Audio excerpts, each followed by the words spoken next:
बिस्मिल्लाहिर्रहमानिर्रहीम, अस्सलाम वालेकुम नाज़रीन। प्रोग्राम यहाँ सब बिकता है के साथ मैं हूँ आपकी मेज़बान शुमाइला नियाज़। और क्योंकि आप जानते हैं इस प्रोग्राम में हम बात करते हैं प्रॉपर्टी की खरीद फरोख्त के हवाले से, प्रॉपर्टी में होने वाले फ्रॉड के हवाले से और प्रॉपर्टी से जुड़े हर उस मौजू के हवाले से। लेकिन गुज़श्ता प्रोग्राम्स में हमने विरासत के टॉपिक को काफ़ी डिस्कस किया है कि जायदाद में विरासत को कैसे तकसीम किया जाता है। उसमें काफ़ी ज़्यादा प्रॉब्लम्स जो है लोगों को फेस करना पड़ रही थी और ख़ास तौर पर अपने ही रिश्तेदारों की तरफ से जो है ना उनकी ज़मीनों को जब्त किया जा रहा था और कोई कानून मौजूद नहीं है। कानून मौजूद होने के बावजूद कानून को पामाल किस तरह से किया जाता है। मोहम्मद अजहर सदीकी साहब जो कि माहिर कानून है, मेरे साथ प्रोग्राम में एक विक्टिम भी हैं जिनकी ज़मीन पर कब्जा किया हुआ है या उनको जायदाद में हिस्सा नहीं दिया जा रहा उनके अपने ही भाइयों की तरफ से। सर, इस तरह की प्रॉब्लम्स बड़ी फेस करने को पड़ती हैं कि आपकी ज़मीन है, उसमें आपका जो हिस्सा बनता है वो आपको दिया नहीं जाता, वो भी आपके सगे बहन भाइयों की तरफ। क्या रीज़न है? अच्छा देखिए, बुनियादी तौर पर हमारे यहाँ अगर देखा जाए विरासत का जो निज़ाम है या विरासत का जो कानून है, ये कुरान मजीद में या सुन्नह रसूल सल्लल्लाहु अलैहि वसल्लम के हवाले से ये तय कर दिया गया है। ये लिखा हुआ है बीइंग अ मुस्लिम, यानी अगर आप क्रिश्चियन कम्युनिटी से ताल्लुक़ रखते हैं तो उनका तरीक़ाकार अलग है, आप हिंदू कम्युनिटी से ताल्लुक़ रखते हैं तो उनका विरासत का जो कि we being a Muslim country, तो it has already been determined और decided by the holy Quran, यानी कुरान में ये तयशुदा है। आइन के आर्टिकल्स मौजूद हैं, 227 आर्टिकल है, 2 है जो कहता है कि कुरान और सुन्ना के अलावा कोई कानून बन नहीं सकता। हमने मुस्लिम यानी फैमिली लॉज को सामने रखते लॉ ऑफ इनहेरिटेंस बना दिया। लॉ ऑफ इनहेरिटेंस अब ये कोई यानी ये नहीं है कि अनोखा चला आ रहा है, ये तय है कि अगर मिसाल के तौर पर अगर मेल आदमी फौत हो जाए तो उसके बाद उनके वालिदैन ज़िंदा हो तो उनका शेयर क्या होगा, उनके बीवी बच्चे हैं ज़िंदा हो तो उनका शेयर क्या होगा, और बीवी बच्चे नहीं हैं तो भाइयों बहनों का शेयर क्या होगा। और हमारे यहाँ सिर्फ डिस्टिंक्शन ये है अहले सुन्नत में और शिया में थोड़ा सा इनहेरिटेंस का तरीक़ाकार मुख्तलिफ है। कानून हमने बना दिया, इसमें कोई शक नहीं है बड़ी, और यही वजह है कि आज हम तकरीबन 1947 से आज हम 2021 में पहुंच चुके हैं, तकरीबन 74 साल हो जाते हैं, लेकिन ये मसाइल हल नहीं हो पा रहे। आप लोगों के होते भी हल नहीं होते? हाँ बिल्कुल, हमारा काम तो सिर्फ इतना है, हमने अदालतों में लेके जाना है, लेकिन हम वी बीइंग अ लॉयर हमारा भी इंटरेस्ट क्या होता है, मिसाल के तौर पर माजरत के साथ ये बीइंग अ प्रोफेशनलिस्ट, यानी हमारे पास जो लोग आते हैं हम तो उनका वर्जन लेते हैं। अब हमें पता भी हो ना कि वो गलत कह रहा है या सही कह रहा है, हालांकि होना यही चाहिए, लेकिन हमने अपने क्लाइंट की इंस्ट्रक्शंस के मुताबिक चलना होता है। अलग बात है कि मेरे जैसे लोग इस तरह के जब पता हो कि फ्रॉड अपेरेंट है तो इस तरह का केस वो लेते नहीं है, लेकिन ये ताली जो है ना दोनों हाथों से बजती है। दोनों वकील पेश होते हैं, दोनों क्लेमेंट अदालतों में जाते हैं, हर कोई अपना राइट और केस सामने रखता है। प्रॉब्लम जो आती है ना, असल जो मेन रीज़न है, हमारे यहाँ कानून जो है ना ये एक मोम की बत्ती की तरह से है, यानी मोम का अगर आप उठा लें ये मोम की बत्ती की तरह है, मोम की बत्ती की तरह बना दिया गया है, यानी है भी और बना भी दिया जाता है, यानी इसको जितना मर्जी फोल्ड कर ले ना, यानी और ये होता भी ये है। यहाँ याद रखिएगा हमारे इस निज़ाम के अंदर सिफारिश भी चलती है। मैं ये कहूँ कि सिफारिश नहीं चलती, गलत बात है, बिल्कुल। हमारे इस निज़ाम में पैसा भी चलता है, मैं ये कहूँ कि ये गलत है, बिल्कुल नहीं है, ऐसा नहीं है। और वजह जो बुनियादी वजह है ना, देखिए टीयर 2-3 तरह से हैं जो हम आज तक ठीक नहीं कर सके। सबसे पहला काम तो लेजिस्लेशन का, जो कानून साजी होनी चाहिए वो पुरानी चली आ रही है with the passage of time. यानी मैं एक छोटी सी बात बताऊं, हमारे यहाँ जायदाद रखने के 5-6 तरीके हैं। जो पुराना चला आ रहा है वो आपको पता है, वो खसरा रेवेन्यू रिकॉर्ड होता है, पटवारी मेंटेन करता है, तहसीलदार हैं और गद्दावर है, खसरा गिरदावरी बनती है, ये आती है एग्रीकल्चर लैंड के हवाले से। अब एग्रीकल्चर लैंड के हवाले से डेवलप होकर हाउसिंग सोसाइटीज़ आ गई हैं। मिसाल कई ऐसी जगह हैं कि हमने एग्रीकल्चर लैंड पर इमारतें बना दी तो वो खसरा इमारती में कन्वर्ट हो जाता है, यानी record maintain record of right जिसे हम जमाबंदी कहते हैं उसने रखना होता है। फिर एलडीए वगैरह डेवलपमेंट अथॉरिटीज आ गई, वो लैंड सारी वहां से ली, वो लैंड लगा के उन्होंने प्लॉट नंबर दे दिए और उन्होंने अपना रिकॉर्ड मेंटेन करना शुरू कर दिया। प्राइवेट हाउसिंग सोसाइटीज हैं, उन्होंने जो ज्यादातर मसाइल पेश आते हैं वो प्राइवेट हाउसिंग सोसाइटीज के, यानी यहाँ सबसे जो बेस्ट रिकॉर्ड मेंटेनेंस है अगर देखा जाए तो वो डिफेंस हाउसिंग अथॉरिटी वालों ने रखा है। यानी वक्त के साथ साथ उन्होंने रिकॉर्ड, यानी हमारे यहाँ अगर मिसाल के तौर पर गाँव के एरियाज में चले जाएं तो वहाँ तो किसी अदालत के सामने भी नहीं जाना, 2 लोग आपस में बैठे तहसीलदार के सामने पेश हुए और उसने प्रॉपर्टी ट्रांसफ़र कर दी और वहीं से झगड़े शुरू होते हैं, लड़ाई मार कुटाई होती है, कत्लो गारत होती है। यहाँ आकर ना जो एक मॉडर्नाइजेशन कॉन्सेप्ट जो दिया है ना, और वो ये सोचना चाहिए हमें, हम आ गए हैं, अब आपको पता है मोबाइल्स में आ गए हैं, एप्लीकेशंस अवेलेबल हैं। अगर आप इंग्लैंड में चले जाएं, इंग्लैंड का निज़ाम देखें, वो इतना ज़बरदस्त बना है। एक तो उन्होंने प्रॉपर्टीज़ की सारी ना गूगल मैपिंग के ज़रिए लोकेट कर दी है कि क्या क्या एरियाज़ हैं, और उसके बाद क्या करते हैं, वो रिकॉर्ड सारा जितना मेंटेन होता है वो ईजिली एक्सेसिबल थ्रू इंटरनेट है। यानी मैं को प्रॉपर्टी परचेज करनी है, खरीदनी है, वकील रखे हुए हैं हमारे, हम ज़्यादातर हम स्टाम्प रेशों पे चलते हैं, वसीका नवीसों पे चलते हैं, ऐसा ही है। वकीलों की तरफ हम जाते नहीं हैं। तो वो रिकॉर्ड जो है सेलर और परचेजर, सारा दोनों सेलर और परचेजर, यानी दो तरह से देखा जाता है। हमारे ये भी नहीं देखा जाता मिसाल मैं प्रॉपर्टी लेने लगा हूँ, फ्रॉड ज़्यादातर क्या होते हैं, प्रॉपर्टी लेने को कैश ट्रांजेक्शन होती है। जब प्रॉपर्टी आप लेंगे थ्रू क्रॉस चेक या पे ऑर्डर, तो वो प्रॉब्लम नहीं होगी, प्रॉब्लम नहीं, दो तीन तरह से एक तो आ जाएगा, एक आप टैक्सेशन का निज़ाम हमारा बेहतर हो जाएगा। वहाँ जो वकीलों का काम है, जो बेचने वाला है ना, उसने खरीदार से जो है ना उसकी प्रॉपर्टी का सोर्स वगैरह ये टैली करना है, और उसने कोशिश करनी है कैश की बजाय ये थ्रू बैंकिंग चैनल हो। जो परचेजर है, परचेजर अपने वकील के जरिए वो वेरीफाई करवाता है, लैंड रिकॉर्ड रजिस्ट्री वहाँ बनी हुई है, वहाँ जाके वो सारा देखते हैं, नंबर्स लगे हुए हैं सारे, एक एक चीज़, यानी फ्रॉड का चांस वहाँ पर होता नहीं है कि सारी चीज़ें अवेलेबल है। हमारे यहाँ को रिकॉर्ड इतना ज़्यादा स्कैटर्ड है कि स्कैटर्ड है, बहुत ज्यादा स्कैटर्ड है। हमने कोशिश की यहाँ पटवारी। अच्छा, आपके पास ज्यादातर प्रॉब्लम्स जो हैं वो गवर्नमेंट सेक्टर की आती हैं या प्राइवेट सेक्टर की आती हैं? देखिए मैं एक बात बताऊँ आपको, बुनियादी तौर पर हमारे पास जो इश्यूज आते हैं ना, गवर्नमेंट सेक्टर का तो बड़ा, गवर्नमेंट की ज़मीन खरीदी या उसमें फ्रॉड, गवर्नर हाउस है, वो गवर्नर हाउस चला आ रहा है, मैं बता रहा हूँ। अगर कॉलेजेस हैं, फ़र्ज़ करें गवर्नमेंट कॉलेज लाहौर है, पंजाब यूनिवर्सिटी है, उनकी ज़मीनें लिखी हैं, झगड़े वगड़े वहाँ भी आते हैं कि नहीं? झगड़े ज़्यादातर शुरू होते हैं आम प्राइवेट मामला, दो तीन तरह, जैसे यानी मिसाल के तौर पर यानी मेरी फैमिली में दादा अगर फौत हो गए, तो दादा जब फौत हो गए तो दादा के नाम जो प्रॉपर्टी है ना वो आगे इनहेरिट होनी है। अब इनहेरिट होने के हवाले से आपको कोर्ट में जाना पड़ेगा, कोर्ट में आपको डिक्लेरेशन डिग्री लेनी पड़ेगी। अगर तो ये कितना लंबा प्रोसीजर होता है वैसे? यानी देखा जाए तो इतना लेंथी प्रोसीजर नहीं है, 2-3 महीने में ख़त्म हो जाना चाहिए, लेकिन इट विल टेक ईयर्स, साल लग जाते हैं। वजह बुनियादी तौर पर एक तो झूठी लिटिगेशन बहुत ज्यादा है, फ्रॉड क्या है, और वकील अपने पैसे बनाने की चक्कर में भी ये करते हैं। हकीकत है। मैं आपको ये कहूँ कि नहीं, वो वकीलों को तो फीस से कंसर्न है, वो भी क्लाइंट एक आए, 1 से 10 केस निकल जाए, तो वकीलों की कोशिश तो यही होती है। अच्छा, एक चीज मैं अज़र साहब पूछना चाहूंगी आपसे, ये बड़ी कॉमन चीज है कि अगर एक जमीन के अंदर 2 ग्रुपों में तसादुम चल रहा है तो वो बड़ा आसान हल ये समझते हैं कि चलो जी इस मामले में अदालत चलाई यानी स्टे ले लेने हैं, तो बड़ा इसको ये स्टे लेने वाला मामला इतना इजी गोइंग क्यों लगता है लोगों को? अच्छा, ये बड़ा जबरदस्त है, और यही बात है। मैं मिसाल के तौर पर मैं क्या करूं, मैं मालिक भी नहीं हूं ना, मैंने एक स्टैम्प पेपर लिखना है, स्टैम्प पेपर लिख के मैंने कहा जी जनाब ये जगह मैंने खरीद ली है, या फर्ज करें करोड़ों की जायदाद है, हजारों में बयाना लिखा और कोर्टों में जाकर स्टे ले लिया, और कोर्टें हमारी फौरन स्टे दे देती हैं। मैं कहूँ कि ये गलत है या नहीं, अब वो स्टे में मामला चलता है, और मैं ऐसे ऐसे केस भी जानता हूँ कि जो इसे हम कहते हैं सूट फॉर स्पेसिफिक परफॉर्मेंस, के आपके सेल परचेज का आया है, तो वो तकरीबन साल 10 साल 12 साल को 8 साल 20 साल 25 साल, ये यानी जहाँ पर कंटेस्टिंग मामला हो। मिसाल के तौर पर मैं एक जगह ली है, उसके मालकान 2 निकल आए, तो वो कहेगा कि मेरी जगह भी है, मेरी जगह भी है, तो इस झगड़े में तो 10 20 30 साल भी लग जाते हैं।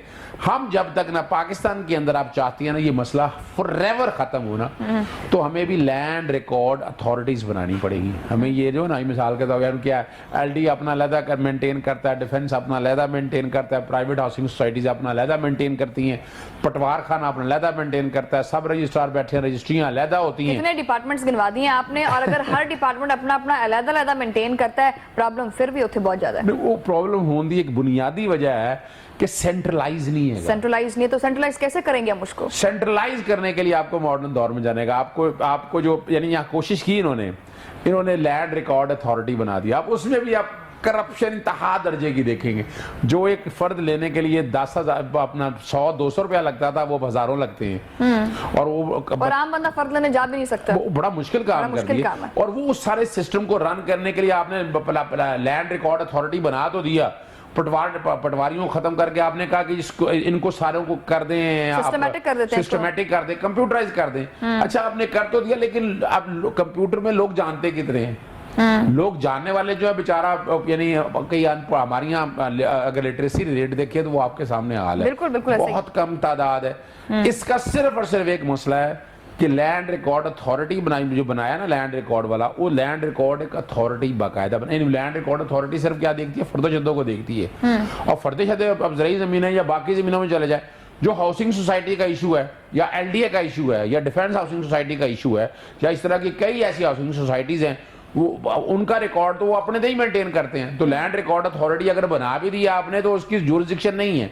इनको आप जब तक एक प्लेटफॉर्म पे लेकर नहीं आएंगे, यानी मैंने खरीदनी हो जमीन तो मैं पहले तो मैं पता करूंगा कि रजिस्ट्री तो नहीं हो गई। अब रजिस्ट्री के लिए मुझे सब रजिस्ट्रार के पास जाना पड़ेगा, फिर मैं ढूंढूंगा पटवार खाना में जाके देखूंगा कि फर्द अवेलेबल है कि नहीं, और फर्द वो चले वो खत्म करके अब लैंड रिकॉर्ड अथॉरिटी ले आए, PLR ले है, मैं वहां जाऊंगा। वहां भी इतने लकूनाज मौजूद हैं कि मैंने वो लेना भी है ना डॉक्यूमेंट, अगर मैं उसमें कोई चेंज करना है, कोई घपला करना है, कोई फ्रॉड करना है, तो वहीं उनके साथ मिलके चार पैसे देके अपना काम करा। That's reality. अच्छा, बड़ा इंपॉर्टेंट क्वेश्चन है ये भी है कि देखें एक जमीन है वो सरकारी है, वहां पर कोई 50-60 साल से लोग वहां पर मुकीम है, रहाइश पजीर है, और गवर्नमेंट को अचानक ख्याल आता है कि नहीं यार इधर से मैंने रोड निकालना है एक बड़ा फर्स्ट क्लास किस्म का, ठीक है, तो वहां के मुकामी लोगों को डिस्टर्ब कर दिया जाता है, उनसे जमीन उस सरकारी रेट पे ले ली जाती है जो वहां पर जमीन का रेट चल रहा होता है, उस लिहाज से उनको कंपनसेट नहीं किया जाता। क्या ये गवर्नमेंट ज्यादती नहीं करती उन लोगों के साथ? अच्छा, मुझे तो शक होने लगा कि आप वकील हो, माजरत के साथ मैंने जस्ट कि जिस तरह की आपने तैयारी की हुई है ना, यानी ये नॉर्मल नहीं है, और ये बड़ा रेलेवेंट सवाल उठाया, आई मस्ट अप्रिशिएट। और ये बड़ा जुल्म हो रहा है पाकिस्तान के अंदर। बेसिकली आप बात कर रहे हो लैंड एक्विजिशन एक्ट की, सड़क बनानी है, चलो सड़क बनानी है तो ठीक है, यहाँ हाउसिंग सोसाइटी बनानी है, यहाँ गवर्नमेंट ने को प्रोजेक्ट है, यानी मेट्रो ऑरेंज का प्रोजेक्ट ही ले लें। अब ये बनाने के लिए आपने कितना जुल्म किया है। ये 1894 का एक्ट है, मैं क्या कह रहा हूँ 1894, आज 2021 में बैठे हुए हैं हम, तो 100 साल वो लगा लें, 6 साल एक और लगा लें, और 126 साल पुराना। और ये कॉलोनियल लॉ था, ये बदमाशिया का लॉ था, ये बादशाहों ने जमीनों पे कब्जे करने के लिए मिला आज तक। और मैंने इसको चैलेंज किया, लेकिन हाई कोर्ट में फुल बेंच बना, लेकिन हम ना सके। अब डीसी रेट क्या है, डीसी रेट बनाया हुआ रजिस्ट्री के पर्पज के लिए, वो जगह कहते हैं लाख रुपए की। आज लाहौर के अंदर कम, यानी आप दूर से दूर इलाके में भी चले जाए, 5-6 लाख रुपए मरला से जगह कम नहीं है। और मैं आपको ऐसी जगह बताता हूँ, रिंग रोड ने 50,000 रुपए मरला पे लैंड एक्विजिशन कर ली, वो चैलेंज भी हुआ। वो हमारे यहाँ बात है, वो अवार्ड होने, अवार्ड का प्रोसेस इतना लंबा है, लोग तंग आ जाते हैं, डर जाते हैं। जब तक यहाँ भी ना, मैंने कोशिश तो पूरी की कि रीसेटलमेंट, रिहेबिलिटेशन और फेयर प्राइस का जो है ना नया कानून बन सके। और मेट्रो ऑरेंज में तो मैं क्या बात आपको बताऊं, मैक्लोर रोड के पास जो जगह यहाँ एक मरला 2-2 करोड़ रुपए की थी, वो कोड़ियों के भाव ले लीजिए। नुकसान देखिए कितना। इसी पे गुफ्तगू जारी है, मजीद बात करेंगे इस ब्रेक के बाद।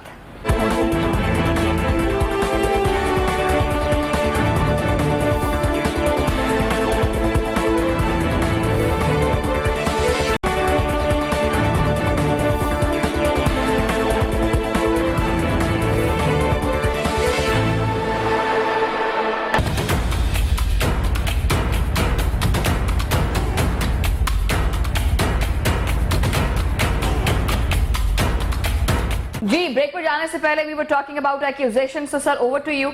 Tell me about. अच्छा, मैं वैसे मैं सच बताऊँ आपको, अक्सर जाना होता है टीवी प्रोग्राम्स में, लोग इसको समझ नहीं सकते प्रॉपर्टी के। मैं बड़े प्रोग्राम में जाता हूँ और बड़े बड़े एंकर हैं माजरत के साथ, यानी एक बड़ा अच्छा प्रोग्राम चलता है, वो 2 घंटे का प्रोग्राम करते हैं, लेकिन इस लोगों इस तरह कंडक्ट करना आम आदमियों के समझने के लिए बड़ा जरूरी है। आम आदमियों को समझने इसलिए जरूरी है कि हम जो मुंतखब करते हैं ना हमारे पार्लियामेंटेरियन को, ये उनका काम है कि कानून में जाकर तरमीम कराएं, एहसान नहीं करना। और एहसान देखें, बड़ी सिंपल सी बात, लड़ाई झगड़ों से फुर्सत मिले तो काम करें ना। असल बात है ना कि उस तरफ है, जैसे मैं बता रहा था मैक्लोर रोड में, अब देखें 3 नुकसान है उसके, जरा सुनिएगा कैसे 3 नुकसान है। एक तो जगह थी, फर्ज करें 1 करोड़ की आपने ले ली, चले 10 लाख में ले ली।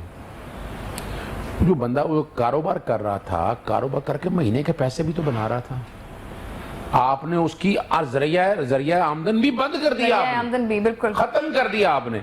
अच्छा, फिर उसने कंस्ट्रक्शन करके ऊपर बड़ा काम करके रेनोवेशन की हुई है।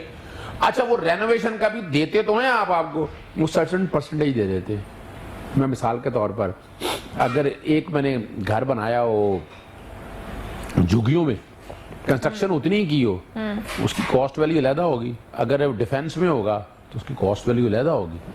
जमीन आसमान का फर्क है। लेकिन हमने एक ही रखा हुआ है, तलवार पकड़ी है, रगड़ के रख दो उसको, बस तलवार पकड़ी हुई है, रगड़ के रख दो। ये खुदारा लोगों का मदद कर दे। इमरान खान साहब ने बहुत दावे किए हुए, बड़ी लैंड एक्विजिशन एक्ट तो कम से कम अच्छा कर दें आप, यानी उसमें लोगों को कीमत के मुताबिक पैसे दें उनको। उनका यानी कारोबार जाया हो रहा है तो उसकी कॉस्ट है, उसको डिस्प्लेस करें, रीसेटलमेंट करें, उसकी रिहेबिलिटेशन करें उसकी, फिर मार्केट प्राइस दें, कानून बनाए ना, बताएं तो सही ना कि कानून ये कोई मुश्किल काम है। आप भी उसी डगर पे चले आ रहे हैं, जो पुराने हमारे लीडर्स जो कोई भी हैं, जमातें चली आ रही हैं, उन्हीं पे चले आ रहे हैं। और दूसरा, लोगों के जो मसाइल हैं, 74 साल हो गए हैं, जमीनों के मसाइल हल नहीं हो रहे।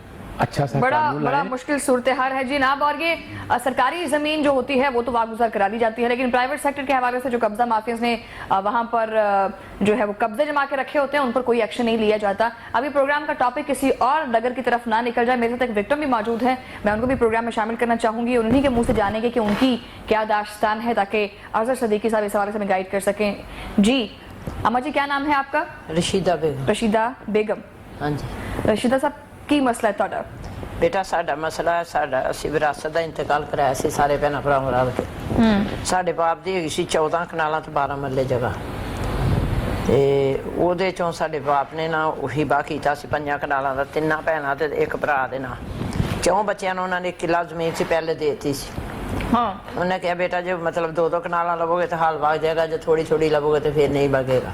उन्होंने भरावां ने हुण जगह बेच ली थी। फिर साडे कोल आए, भैन जी तुसीं इंज करो, पैसे दिओ, 40,000 रुपया विरासत का इंतकाल करा दी। मगर बची 9 कनालां 12 मरले जगह। जिस वेले करा ले सानू आई 44 मरले जगह। यह साडी कंप्यूटर रजिस्ट्री होई। तुसीं सुनना क्योंकि मामला तुहाडी कंप्यूटर रजिस्ट्री होई ते सानू ना पटवारी नूं सद्दिया, हनान नूं सद के ते उन्होंने सानू निशानदेही दित्ती ते असीं उत्थे मकान बना लिया। एक साडा भाई बोलिया, पटवारी ने आन के निशानदेही दित्ती, है साडा विरासत का इंतकाल है। इसलिए असीं उत्थे मकान बना लिया। साडा एक भरा माड़ा सी, सानू बुलाया, उन्हें फिर भरे इकट्ठी करके कहन लगे भी वो भाई तुहाडा जिहड़ा ना वो माड़ा है ते तुसीं ओहदी कोई हल्फ करो। असीं बोलिया, मैं बोली वड्डी सां, मेरियां भैनां निशन गईयां नाल, मेरा भाई गया सी नाल भनोईया। वो कहन लगा बाजी करो गल। मैं कहा वीर साडे वास्ते 5 इक्को जने, असीं देवांगे तो 5 देवांगे, नहीं तो नहीं देवांगे। उन्होंने कहा भी ठीक है। असीं 5 नूं 10 लाख रुपया खड़ के ना बैंक दे विचों कैश ते असीं परे दे विच बह के ते ऐस अपने भरा ने नाल 5 नूं पुछया भी इस बंदे नूं पैसे दे दिए। उन्होंने कहा दे दिओ। ये बंदा कौन है? ये साडा भाई है, छोटा, 2 तो वड्डे से छोटा। कितने भैन भरा हो तुसीं? असीं 5 भरा 3 भैनां। उन्होंने कहा ठीक है, इन्हूं 10 लाख रुपया परे दे विच बह के देता। जिस वेले देता इन्हें ले लिया। असीं कहा चलो ठीक है। मैं चली गई हज करन ते मैं ना आई उतों 6 महीने में रह गई। मेरा उत्थे बच्चा सी, बीमार सी, मैं उहदे कोल रह गई। इन्हों ने कंध ढाके दे विच वड़ गए, कहन लगे जी इन्हूं 10 लाख रुपया दिता, इन्हें सानू हिस्सा नहीं दिता। एक भरा कहंदा।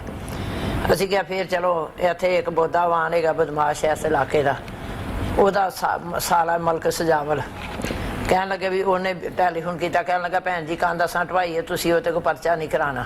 सानू फोन गया, मेरी उस भैन नूं भी मैनू भी, मैं तो हैगी नहीं सा। कहन लगे भी तुसीं ना इंज करो, साडे कोल बह के परे च फैसला कर लो। परे च बह गए। कहन लगे भी उन्होंने 5 ने इन्हूं पैसे नहीं दिते, 4 हिस्से कर लैन, तुसीं इन्हूं भी कुछ दिओ। पुछया की चाहिदा? कहन लगा जी सा मैनू 2 मरले, मेरा बेटा सी, कहन लगा 2 मरले जगह देने। कहन लगे नहीं 5 मरले दे दिओ। घर करा के कहन लगे 6 मरले दे दिओ। 6 मरले जगह देती। असीं फिर मकान बना लिया। 4,30,000 रुपया ला के इट्टां दियां रसीदां, राजां दियां रसीदां, मकान दियां रसीदां सारियां साडे कोल ने। साडा मकान है ते असीं ना बना के हुण तुम तंग कर दे कि मकान दिओ? नहीं, मकान बना के असीं, मैं चली गई जद्दे। जिस मैं जद्दे चली गई, मैं आई ना, मेरियां 2 भैनां सन बेचारियां माड़ियां सन, लिसियां नहीं सन, उन्होंने लड़ सकदी, मैं भी नहीं सन लड़ सकदी। उन्होंने कंध ढा के फिर कब्जा कर लिया। थाने गल चली गई। कब्जा सके भरा ने कीता? भरा ने कब्जा कर लिया, असलम ने, जिन्हों असीं 6 मरले जगह देनी की थी, उन्हें फिर कब्जा कर लिया। फिर मैं आई, रौला रूला पिया, थाने परचे पुरचे कराए ते उन्हें जगह छड्ड दित्ती। असीं फिर दरवाजा बंद किया। असीं एक साडे कोल बंदा सी मुलाजम, सारा दिन रहिंदा, रात नूं फतेहगढ़ आ जांदा, सुल्तान ओहदा नाम है। वो बेचारा आंदा मैं शावले बूआ मार के रोटी खान गया वां ते मैं आया तो मेरे आउंदे फिर कंध ढा के विच वड़ गया। मैनू इन्होंने उत्थे कहा, मैं कहा चलो मैं जद्दे तो आ रही, मैं आउणी है तो आपे गल करां, तुसीं उहदे नाल कोई गल नहीं करनी। मैं उतो वापस आई, मैं गई हाँ रात में, सवेरे मैं अपनी भैन नाल लैके गई ते फिर परे ने फैसला कर दिता, फिर रौला पै गया। परे केड़ी है जेड़ी उत्थे दी हैगी है? आहो जेड़ी उत्थों दे लोकी ने वड्डे कहन लगे ना झगड़ा करो, असी फैसला करा देने। फिर उन्होंने यह फैसला कराता, सारे भैन भरावां ने सैन अंगूठे कर ले, ठीक है तुसीं मकान बनाया, कंध बना लो। असी फिर कंध बना ली, जिस वेले फिर बना ली तो मैं फिर मेरा बेटा बीमार से, मैं फिर उत्थे चली गई सऊदी अरब। जिस वेले मैं चली गई तो उन्होंने फिर कंध टाक विच वड़ गए। ਹੁਣ ਉਹ ਨਿਕਲਦਾ ਨਹੀਂ। ਜੇ ਅਸੀਂ ਪਰਚਾ ਕਰਾਇਆ ਕਬਜ਼ਾ ਗਰੁੱਪ ਦਾ ਤੇ ਉਹਨੇ ਥਾਣੇ ਪੈਸੇ ਭਰ ਦਿੱਤੇ, ਪੁੱਤ ਉਹਦੇ ਪੱਠੇ ਚੱਲਦੇ ਨੇ, ਮੈਂ ਬੇਵਾ ਵਾਂ, ਮੇਰੇ 3 ਪੁੱਤਰ ਸਕਾ ਭਰਾ ਹੈ, ਸਕਾ ਭਰਾ 3 ਪੁੱਤਰ ਸੀ, ਇੱਕ ਮਰ ਗਿਆ ਵੱਡਾ, 5 ਬੱਚੇ ਛੱਡ ਕੇ ਉਹ ਜਿਹੜਾ ਜੱਦੇ ਹੁੰਦਾ ਸੀ। 2 ਬੇਟੇ ਨੇ ਮੇਰੇ ਰਾਜਗੀਰੀ ਕਰ ਅਜਾ ਸਾਹਿਬ ਇੱਥੇ ਕਾਨੂੰਨ ਨੇ ਕੀ ਕਰਨਾ, ਇੱਥੇ ਤਾਂ ਪਰੇ ਫੈਸਲੇ ਕੀਤੀ ਜਾਂਦੀ ਹੈ। ਮੈਂ ਹੈਰਾਨ ਹੀ ਇਸ ਗੱਲ ਤੋਂ। ਮੈਨੂੰ ਇੱਕ ਗੱਲ ਦੇਖੋ ਦੇਖੋ ਤੁਹਾਡਾ ਮਸਲਾ ਇੱਥੇ ਹੈ ਨਾ ਹਾਂਜੀ ਕਿ ਤੁਸੀਂ ਕਾਨੂੰਨੀ ਤੌਰ ਤੇ ਚੀਜ਼ਾਂ ਕੋਈ ਨਹੀਂ, ਤੁਸੀਂ ਠੀਕ ਹੈ ਪੈਸੇ ਦੇਤੇ ਸਾਰਾ ਕਰਤਾ, ਤੁਸੀਂ ਕਦੀ ਵੀ ਮਾਮਲਾ ਅਦਾਲਤ ਨਹੀਂ ਰਹਿ ਕੇ ਗਏ। ਸਾਨੂੰ ਵੀਰ ਪਤਾ ਹੀ ਨਹੀਂ ਅਦਾਲਤਾਂ ਦਾ, ਦੇਖੋ ਨਾ ਦੇਖੋ ਨਾ ਅਸਲ ਮਾਜੀ ਕਿ ਤੁਹਾਨੂੰ ਵਜ੍ਹਾ ਅੱਛਾ ਥਾਣੇ ਅਸੀਂ ਗਏ, ਥਾਣੇ ਅਸੀਂ ਉਹਨਾਂ ਨੇ ਜਾ ਕੇ ਕਿਹਾ, ਉਹਨਾਂ ਨੇ ਕਿਹਾ ਜੀ ਇੰਜ ਕਰ ਦਾਂਗੇ, ਇੰਜ ਕਰ ਦਾਂਗੇ। ਵੇਖੋ ਮਾਰ ਮਾਰ ਕੇ ਉਹਨੇ ਮੇਰੀਆਂ ਉਂਗਲਾਂ ਤੋੜ ਦਿੱਤੀਆਂ। ਮੈਂ ਵੱਡੀ ਭੈਣ ਸਾਂ ਮਾਵਾਂ ਤੇ ਭਜਾ, ਛੋਟਾ ਮੇਰਾ ਭਾਈ। ਤਾਂ ਤੁਸੀਂ ਪਰਚਾ ਕਿਉਂ ਨਹੀਂ ਕਰਾਇਆ? ਉਹ ਪਰਚਾ ਕਰਾਉਣ ਗਏ, ਥਾਣੇਦਾਰ ਨੇ ਕਿਹਾ ਜੀ ਪਰਚਾ ਕਰ ਰਹੇ ਹਾਂ। ਉਹ ਕਰਾ ਕੇ ਸਾਡੇ ਤੇ ਉਹਨੇ ਗੋਲੀਆਂ ਵੀ ਚਲਾਈਆਂ, ਸਾਨੂੰ ਉਹਨੇ ਡਾਂਗਾ ਨਾਲ ਮਾਰਿਆ, ਸਾਰੀ ਦੁਨੀਆ ਨੇ ਦੇਖਿਆ। ਲੇਕਿਨ ਉਹਨੇ ਥਾਣੇਦਾਰ ਨੇ ਪਰਚਾ ਕਰ ਦਿੱਤਾ। ਆ ਇੱਥੇ ਮੇਰਾ ਮੈਡੀਕਲ ਹੈਗਾ ਨਾਲ ਲੱਗਾ, ਉਂਗਲ ਟੁੱਟੀ ਹੈ, ਪਹਿਲੇ ਆ ਤੋੜੀ, ਉਦੋਂ ਮੈਂ ਨਾ ਗਈ ਥਾਣੇ। ਮੈਂ ਤੁਹਾਡੇ ਪੁੱਤਰ ਹੈ, ਤੁਹਾਡੇ ਪੁੱਤਰਾਂ ਨੇ ਪੁੱਛਿਆ ਨਹੀਂ ਕੀਤਾ ਇਸ ਚੀਜ਼ ਦਾ? ਨਹੀਂ ਮੇਰੇ ਬੇਟੇ ਜਾ ਰਹੇ ਸਨ, ਮੈਂ ਆਪਣੇ ਬੇਟੇ 2 ਮੇਰੇ ਬੇਟੇ ਨੇ, ਉਸ ਮੇਰੀ ਭੈਣ ਦਾ 1 ਬੇਟਾ, ਪਰਲੀ ਦਾ ਵੀ 1 ਬੇਟਾ। ਅਸੀਂ ਕੀ ਕਰ ਸਕਦੀਆਂ ਨੇ ਵੀ ਇੱਕ ਬੱਚਾ ਕੋਲ। ਮੇਰਾ ਬੇਟੇ ਕਹਿਣ ਲੱਗੇ ਅਸੀਂ ਜਾਣੇ ਆ। ਇਹ ਇਲਾਕਾ ਕਿਹੜੀ ਜਗ੍ਹਾ ਹੈ? ਮੰਡਿਆਲਾ, ਪਿੰਡ ਮੰਡਿਆਲਾ, ਰਕਬਾ ਦੂਰੀ ਦਾ। ਨਹੀਂ ਇਲਾਕਾ ਕੀ ਸ਼ੇਖੂਪੁਰਾ ਵਗੈਰਾ ਕੀ? ਨਹੀਂ ਲਾਹੌਰ ਹੈ ਆਪਣਾ, ਜੱਲੋ ਪਾਰਕ ਦੇ ਨਾਲ। अच्छा जल्लो पार्क ਦੇ ਨਾਲ ਹੈ। जल्लो पार्क तो 3 भी लगे। अच्छा देखिए मैं बतानी बुनियादी तौर पर वजह बताऊं ना, बुनियादी तौर पे ਵਰਕੀ ਥਾਣਾ ਲੱਗਦਾ, ਉਹਨੇ ਨਹੀਂ ਸਾਡੇ ਉੱਤੇ ਨਹੀਂ, ਉਹਨੇ ਡਾਂਗਾ ਪਾਈਆਂ ਪਰਚਾ ਕਰਨ ਨਹੀਂ ਤੇ ਵਾਲੇ। ਮਾਂ ਜੀ ਇਹ ਤਾਂ ਜ਼ਮੀਨ ਸੀ ਤੁਹਾਡੇ ਅੱਬਾ ਹਜ਼ੂਰ ਦੀ, ਹਾਂਜੀ ਉਹਨਾਂ ਦੀ ਜ਼ਮੀਨ ਸੀ ਨਾ, ਬਿਲਕੁਲ। ਤੇ ਤੁਸੀਂ ਜ਼ਾਰੀ ਗੱਲ ਹੈ ਆਪਣੇ ਖਾਵਨ ਦੇ ਘਰ ਰਹਿੰਦੇ ਹੋਵੋਗੇ। बिल्कुल मैं अपने खामन खामन दे घर रहंदे होगे। वो बनावे रहंदी। हाँ तो वो घर किधर है जो आपके खामन का घर है, वो किधर है? वो फतेहगढ़ है। वो फतेहगढ़ है। हाँ जी, ਉਹਦਾ ਘਰ ਛੋਟੀ ਦਾ ਬਣਾਵੇ ਆ। ਅਸੀਂ ਫੇਰ ਤਾਲਾ ਲਾਇਆ ਆ ਗਏ। ਹੁਣ ਬੇਟਾ ਅਸੀਂ ਤੇ ਉਹ ਪੈਸੇ ਵਾਲਾ ਸੀ, ਹੁਣ ਕਬਜ਼ਾ ਫਿਰ ਉੱਥੇ ਹੋ ਰਹਿੰਦਾ। ਉਹਨੇ ਫੇਰ ਤਾਲਾ ਤੋੜਿਆ, ਫੇਰ ਵਿੱਚ ਵੜ ਗਿਆ। ਫੇਰ ਉਹਦਾ ਇੱਕ ਪਰਚਾ ਹੋਰ। ਪੁਲਿਸ ਨੇ ਕੋਈ ਮਦਦ ਕੀ ਹੈ? ਪੁਲਿਸ ਨੇ ਮਦਦ ਕੀਤੀ, ਜਿੰਨੇ ਫੇਰੇ ਗਏ ਨਾ ਉਹਨਾਂ ਨੇ 2 ਵਾਰੀ ਠਾਤਾ, ਮੁੜ ਕੇ ਉਹਨਾਂ ਸਾਡੀ ਗੱਲ ਨਹੀਂ ਸੁਣੀ ਪੁਲਿਸ ਨੇ। ਹੁਣ ਕਿਹੜਾ ਕਬਜ਼ਾ ਉੱਥੇ? ਹੁਣ ਕਬਜ਼ਾ ਉਹਦੇ ਵਿੱਚ ਅਸਲਮ ਵੜ ਕੇ ਬੈਠਾ। ਅਸਲਮ ਕੌਣ ਹੈ? ਭਰਾ ਸਾਡਾ। ਕਿੰਨੇ ਅਰਸੇ ਤੋਂ ਬੈਠਾ ਹੈ?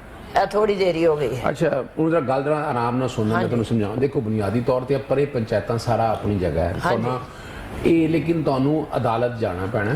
ਅੱਛਾ ਅਦਾਲਤ ਅਸੀਂ ਉਹਨੂੰ ਕਿ ਪੰਜਾਬ ਅੰਗਰੇਜ਼ੀ ਚ ਕਹੀਦਾ ਇਲੀਗਲ ਡਿਸਪੋਜੀਸ਼ਨ ਐਕਟ, ਗੈਰ ਕਾਨੂੰਨੀ ਕਬਜ਼ਾ। ਹਾਂ ਬਿਲਕੁਲ ਗੈਰ। ਉਹ ਬਕਾਇਦਾ ਸੈਸ਼ਨ ਅਦਾਲਤ ਦਾਇਰ ਹੋਏਗਾ। ਯਾਨੀ ਤੁਸੀਂ ਜਰਾ ਅਗਰ ਚਾਹਨੇ ਹੋ ਇਹ ਮਸਾਇਲ ਨੂੰ ਹੱਲ ਕਰਨਾ। ਨਹੀਂ ਅਜ਼ਰ ਸਾਹਿਬ ਥੋੜਾ ਜਿਹਾ ਉਹਨਾਂ ਨੂੰ ਇਹ ਵੀ ਗੱਲ ਦੱਸ ਦਿਓ ਕਿ ਉਹ ਅਦਾਲਤ ਜਾਣ ਜੋਗੇ ਕਾਬਲ ਹੈ ਨਹੀਂ, ਉਹ ਪੁੱਛਾ ਕਰ ਵੀ ਸਕਦੇ ਨੇ? ਨਹੀਂ ਨਾ ਹੈ, ਮੈਂ ਤਰੀਕ ਤੇ ਜਾਣੀ ਆ।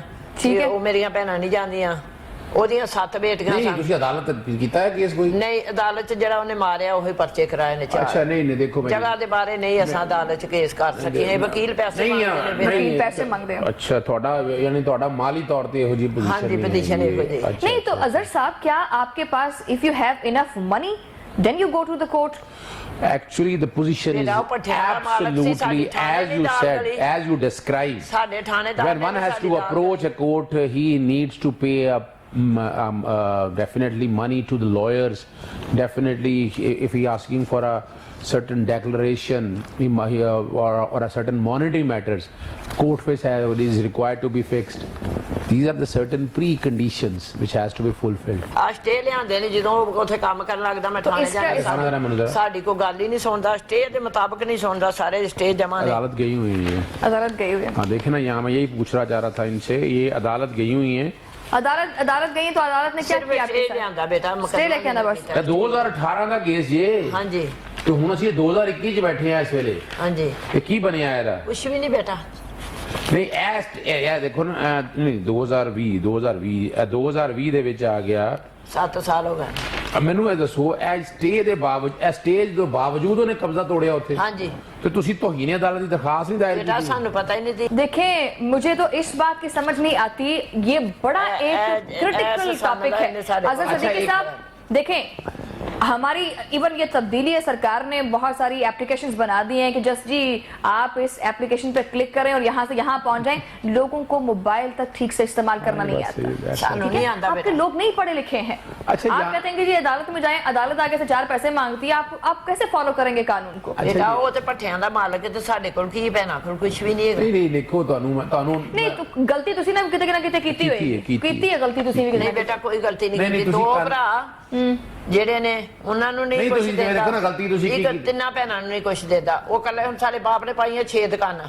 ਉਹਨੇ ਕਿਹਾ ਇੱਕ ਮੇਰੀਆਂ ਬੇਟੀਆਂ ਲੈ ਲੈਣਗੀਆਂ, 5 ਮੇਰੇ ਬੇਟੇ ਨੇ 5 ਲੈ ਲੈਣਗੇ। ਉਹ ਕੱਲਾ ਹਾਲਾਂਕਿ ਉਹ ਗਲਤ ਸੀਗਾ। ਉਹ 2 ਕੱਲਾ ਹੀ ਸਾਂਭ ਕੇ ਬੈਠਾ ਹੈ। ਪਰ ਇਹਨੇ ਫੈਸਲਾ ਕੀਤਾ ਵੀ ਹੁਣ ਸ਼ਰੀਅਤ ਤੌਰ ਦੇ ਉੱਤੇ ਤੇ ਇਸ ਤਰ੍ਹਾਂ ਹੈ ਨਾ ਕਿ ਦੇਖੋ ਨਾ, ਤੁਹਾਡਾ ਬਤੌਰ ਬੇਟੀਆਂ ਜਾਂ ਭੈਣਾਂ ਤੁਹਾਨੂੰ ਦਾ ਹੱਕ ਹੈਗਾ, ਤੁਹਾਡਾ ਅੱਧਾ ਹੱਕ ਸਹੀ। ਯਾਨੀ ਤੁਸੀਂ 3 ਭੈਣਾਂ ਹੋ ਨਾ, ਹਾਂਜੀ 3 ਭੈਣਾਂ ਹੋ ਨਾ, ਬਿਲਕੁਲ। ਤੁਹਾਡੇ 3 ਹਿੱਸੇ ਬਣ ਗਏ, ਉਹ 5 ਭਾਈ ਨੇ, ਹਾਂਜੀ ਉਹਨਾਂ ਦੇ 10 ਹਿੱਸੇ ਬਣ ਗਏ। ਬਿਲਕੁਲ ਇੰਜ ਦੇਖੋ ਨਾ 10 ਔਰ 3 13 ਹਿੱਸੇ ਨੇ। ਹਰ ਭੈਣ ਦਾ 3/13 ਹਿੱਸਾ ਹੈਗਾ। ਹਿੱਸੇ ਸਾਡੇ ਬਿਲਕੁਲ ਸਹੀ ਪੈ ਨੇ। ਹਿੱਸਿਆਂ 'ਚ ਕੋਈ नहीं है। पटवारी ने आपको बिल्कुल हिस्सा अब जमीन का मिला है?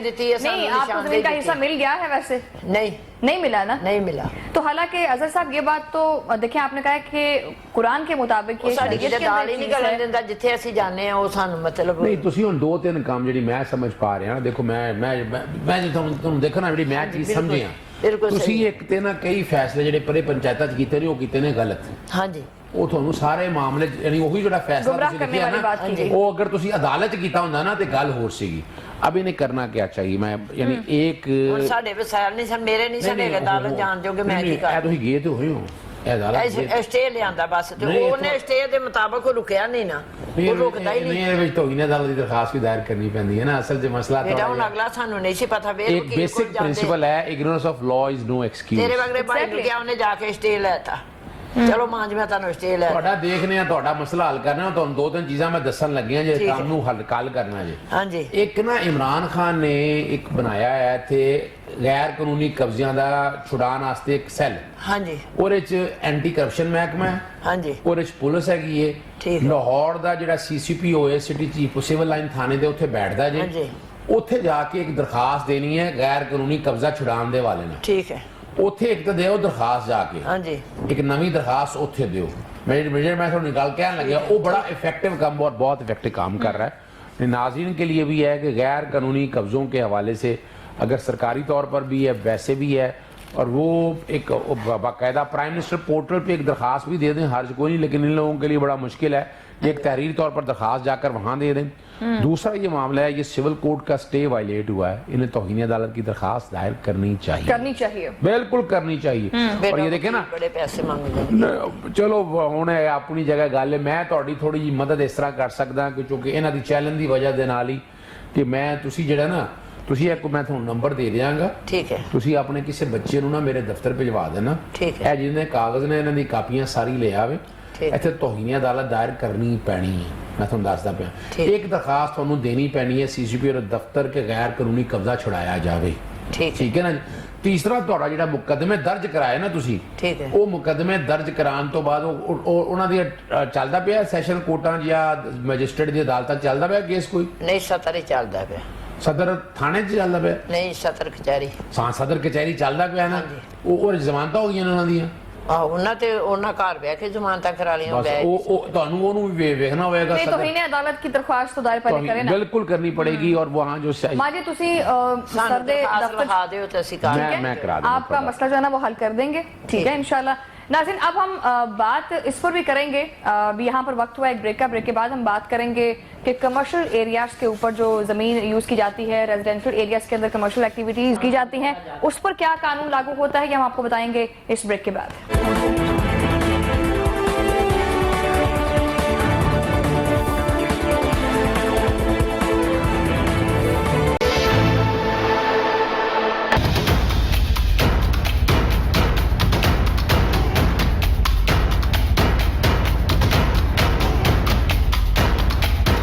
नाज़रीन ब्रेक पर जाने से पहले हमारी गुफ्तगू इस बात पर हो रही थी कि जो रेजिडेंशियल एरियाज के अंदर कमर्शियल एक्टिविटीज होती हैं उन अफराद पर कौन सा कानून लागू होता है। लेकिन ब्रेक पर माजी ने अपनी बड़ी गम भरी दास्तान मुझे सुनाई है और मैं दोबारा इसी टॉपिक पर आना चाहूंगी ताकि इनका प्रॉब्लम जो है ना वो आसानी से हल हो जाए। आप अजहर सदीकी साहब हमारे हाथ लग तो चुके हैं, माशाल्लाह से काबिल शख्सियत हैं और कानून को, उनकी निटी-ग्रिटीज को बहुत अच्छे से समझते हैं।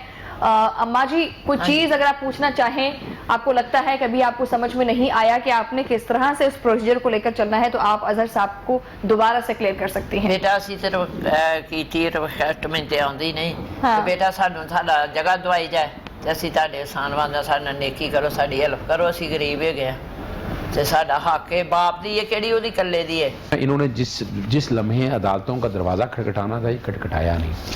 अदालतों का प्रोसेस ज़रा थोड़ा सा लेंथी है, टाइम किलिंग है, तवज्जो देनी पड़ती है, सिर्फ वकील पे सारा नहीं छोड़ना पड़ता, खुद पीछे भागना पड़ता है, मुख्तलिफ एक्शन लेने पड़ते हैं। यानी अगर अदालत ऑर्डर वायलेट हुआ तो तौहीन अदालत दायर करनी पड़ती है। अभी आप ही के सामने मैंने इनका एक और इशू बता रहे थे साथ। अब एक गैर कानूनी जो कब्ज़ों के हवाले से है ना, इनकी दरख्वास्त मैं कोशिश करूँगा दफ्तर का ज़िम्मा लगा दूँगा, एक तो वो वहाँ चला जाए। सिविल कोर्टों में जो कुछ मामला लेके गए, अगर वो स्लो प्रोसेस है उसको तेज़ कर देंगे, कंटेम्प्ट अगर दायर करने वाली है वो हो जाएगा। लेकिन नाज़रीन के लिए ये बड़ी ज़रूरी बात है, हमारे यहाँ परे पंचायतों वाला जो कॉन्सेप्ट है ना, हम इसे अंग्रेजी में कहते हैं ऑल्टरनेट डिस्प्यूट रेजोल्यूशन, कानून में भी गुंजाइश नहीं है। कानून जब परे पंचायत का या ऑल्टरनेट डिस्प्यूट रेजोल्यूशन वो सर्टेन जगह देता है तो फिर तो बात सही है। यहाँ ऑल्टरनेट डिस्प्यूट रेजोल्यूशन को माना नहीं जाता है। ये अगर करना भी है तो ये अदालत के अंदर हो, आप अदालत का दरवाजा हर हालत में खटखटाएं, याद रखिएगा, चाहे कमजोर सिस्टम से ही। लेकिन जब आप अदालतों में जाएंगे, और अदालतों पे देखिए ट्रस्ट मैं लफ्ज नहीं कहता, लेकिन आपको लगे रहना, पीछे परसिस्टेंस रहना आपको। अगर आप अपनी लाइफ में टेंशन चाहते हैं तो अदालत का दरवाजा वो अपनी जगह बात है।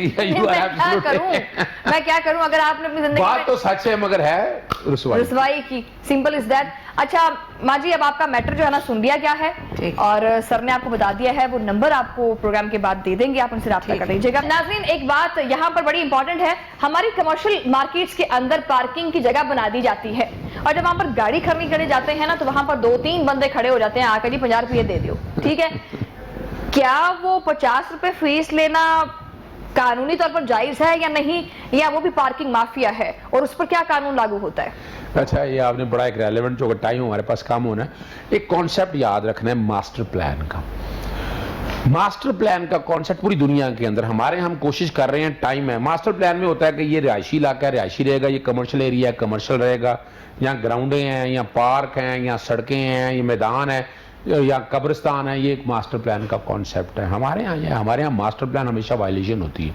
अच्छा चले, रेजिडेंशियल को कमर्शियल में कन्वर्ट करते तो कर रहे हैं। अब वो जो बिल्डिंग कंट्रोल अथॉरिटीज है ना, मिसाल के तौर पर प्राइवेट हाउसिंग सोसाइटी में, प्राइवेट हाउसिंग सोसाइटी, हालांकि यहाँ होना चाहिए कि एक ही अथॉरिटी होनी चाहिए जो LDA है या DHA वगैरह। DHA में तो बड़ा सख्ती से कानून पर अमल होता है कि वो रेजिडेंशियल को कन्वर्ट नहीं देते कमर्शियल में।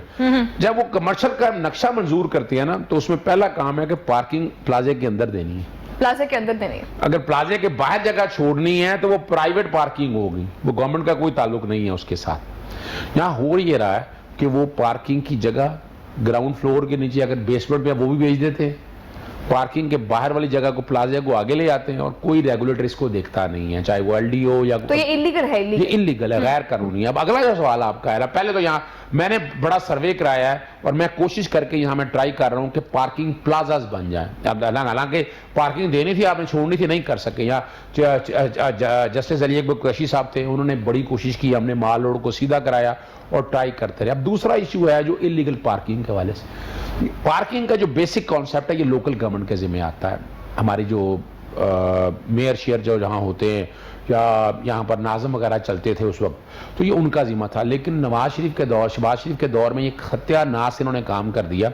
इन्होंने यहाँ प्राइवेट लिमिटेड कंपनियां, इन्होंने पंजाब प्राइवेट लिमिटेड बना दिया, इन्होंने प्राइवेट लिमिटेड कंपनियां बना दी। ऐसे ही लाहौर पार्किंग कंपनी, पैसे बटोरने के लिए, पैसे बटोरने के लिए, नवाजने के लिए ना, पार्किंग कंपनी बना दी।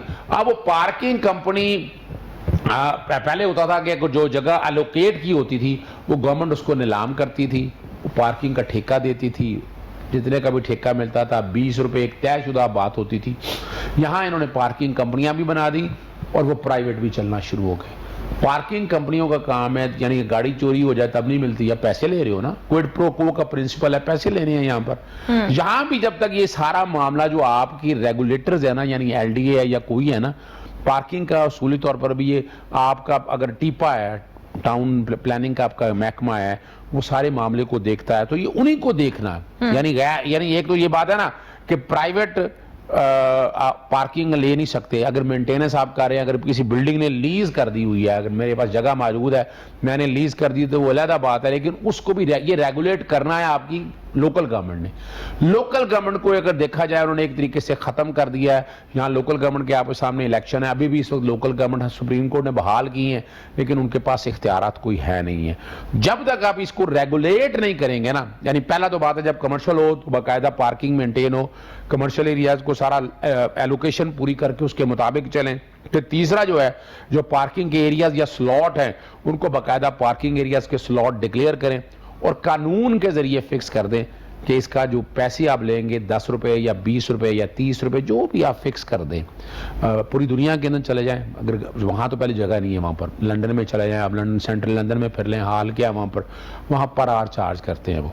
तो यहाँ पर आवर चार्ज ना करें, हम तो पे कैपेसिटी नहीं है ना देने की, ना दें आप, लेकिन वहाँ बाकायदा कानून के जरिए फिक्स कर दें। अगर एक मार्केट बन रही है उसमें पार्किंग की जगह अवेलेबल होनी चाहिए, ये जिम्मेदारी है, कानूनी तौर पर बिल्डिंग रेगुलेशन जो महकमा बना होता है उसने, लेकिन यहाँ वजह मैं बता दूं, think LD is good enough in their work? Oh, I don't think so. The most corrupt department. Potentially, it was meant to regulate the building plan, building. तो systematically तो हम collapse कर जाएंगे. Where we stand right now. That's a reality, and that's an admitted fact. और ये सोचना यही है कि कोशिश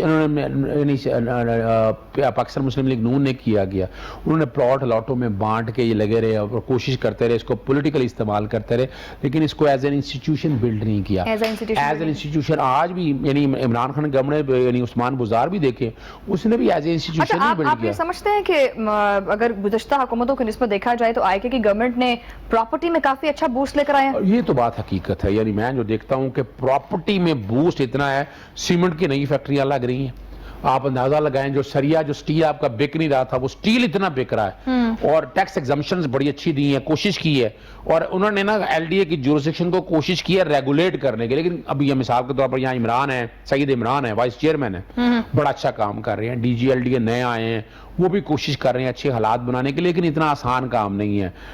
और अगर आप बूस्टिंग में लगे हुए हैं तो साथ साथ रेगुलेशन बहुत जरूरी है। और रेगुलेशन, अभी मास्टर प्लान के लिए हाई कोर्ट में रिट दायर की हमने कि मास्टर प्लान तो मंजूर कर देना। कई एरियाज आज ऐसे हैं कि पोटेंशियली वहाँ इस एरिया में ग्रीन एरिया से वो डेवलप होकर प्लॉट्स बन चुके हैं, तो उनको फाइन लगाकर उनको रेगुलेट कर दें, सड़कें सही हों, ग्राउंड सही मेंटेन हो, अपना कब्रिस्तान हो। लाहौर हाई कोर्ट के चीफ जस्टिस जनाब जस्टिस कासिम खान साहब ने एक बड़ा अच्छा काम किया, उन्होंने लाहौर को 4 बड़े बड़े कब्रिस्तान दे दिए। ये जो कब्रिस्तान से मुझे एक बात याद आई, आपको पता है अजहर साहब, आप क्योंकि इसी सोसाइटी में रहने वाले बंदे हैं, आपका बंदा कहीं पर मरता है, उसको दफनाने के लिए जगह तक नहीं मिलती है, ये बात और बड़ी बड़ी डेवलपमेंट्स की बातें करते हैं। जब एक हाउसिंग सोसाइटी डेवलप हो रही हो ना, तो कब्रिस्तान के लिए जगह देनी है, उसने स्कूल के लिए जगह देनी है, ग्राउंड के लिए जगह देनी है। यहाँ वजह यह है कि रेगुलेटर जो है ना सियासी लोगों में बंदर बांट में लगा रहा और उन्होंने मेंटेन नहीं किया। यानी आप ज्यादा लगाए मियानी साहब जो कब्रिस्तान है उसकी आप हिस्ट्री परेशान हो जाएंगे। वो भी हम लोगों ने जगह जो है ना इलीगल पोजीशन, लोगों ने घर बना लिए, वो हमने कब्रिस्तानों से जगह, ये जस्टिस अली कुरैशी साहब ने छुड़ा के दी जगह। अब भी जैसे मैंने बताया ना कि justice Kasim Khan chief justice साहब ने, उन्होंने 4 कब्रिस्तान लाहौर के इर्द गिर्द एलोकेट करा लिए, ग्रीन एरियाज में दरख्त लगाने का कहा, और उन्होंने कोशिश की कि बाकायदा ग्राउंडें अच्छी बन सके। ये काम आपकी गवर्नमेंट का बन सके ना, बनी तो नहीं, ये बन नहीं है, यानी व्यवस्था रहे शजर से उम्मीदें बाहर रख। क्या बात है, बहुत खूबसूरत बात है। अच्छा जी नाज़रीन, प्रोग्राम का वक्त जो है यहाँ पर ख़त्म हो जाता है, और अज़हर सदीकी साहब के साथ बहुत अच्छी और बड़ी खूबसूरत गुफ्तगू रही है, और माजी के हमने टॉपिक को भी डिस्कस किया है। उम्मीद करते हैं कि अज़हर सदीकी साहब इसमें काफ़ी हेल्प करेंगे मामले को सुलझाने के लिए। नाज़रीन, ये बात तो सच है कि डिपार्टमेंट्स में या ऑर्गेनाइजेशंस के अंदर या इंस्टीट्यूट के अंदर जो है ना बहुत सारी प्रॉब्लम्स होती हैं, लेकिन हमें खुद भी अपने गिरेबान में देखते हुए चीज़ों को हल करना चाहिए। ऐसा बिल्कुल नहीं है 5 उंगलियां बराबर नहीं होती हैं, ठीक है। माना कि एक क्लास के अंदर अगर 50 बच्चे पढ़ते हैं, उन 50 में से जो है ना वो 45 पढ़ने वाले और 5 नहीं पढ़ने वाले, तो क्लास का स्टेटस तो ऑब्वियसली नालायक ही आएगा, लेकिन 5 अभी भी लोग हैं, ठीक है। तो ऐसा नहीं है कि आपका प्रॉब्लम या आपका मसला हल नहीं हो सकता। अदालतें हैं, कानून है, कवानीन है, माना कि कहीं पर इधर उधर बात हो जाती है, लेकिन आपने कानून पर और हक पे और सच पे रहना है। अगर आपके साथ कोई फ्रॉड या कोई मसला होता है तो आपने अदालतों से रुजू जरूर करना है, ना कि परों में जाके परों के फैसले सुनने हैं। ठीक है, उन्हें जी पर च बहने वाले लोग ने उन्होंने कोई साथ सूत नहीं देना है जो तुम मसलों च फसना है। बहरहाल प्रोग्राम का वक्त इतने खत्म होता है। आज़ाद सिद्दीकी साहब बहुत शुक्रिया, मानी तो भी बहुत शुक्रिया। ठीक है नाज़रीन, अगर आपको कोई मसला है, कोई परेशानी है, खासतौर पर प्रॉपर्टी के हवाले से, खासतौर पर क्या यकीनन अगर प्रॉपर्टी के हवाले से, तो आप हमारे प्रोग्राम के थ्रू हमसे राब्ता कर सकते हैं, अपना फीडबैक भी दे सकते हैं हमें सोशल मीडिया के थ्रू। आपसे मुलाकात होगी अगले प्रोग्राम में, तब तक के लिए अल्लाह ने के बाद।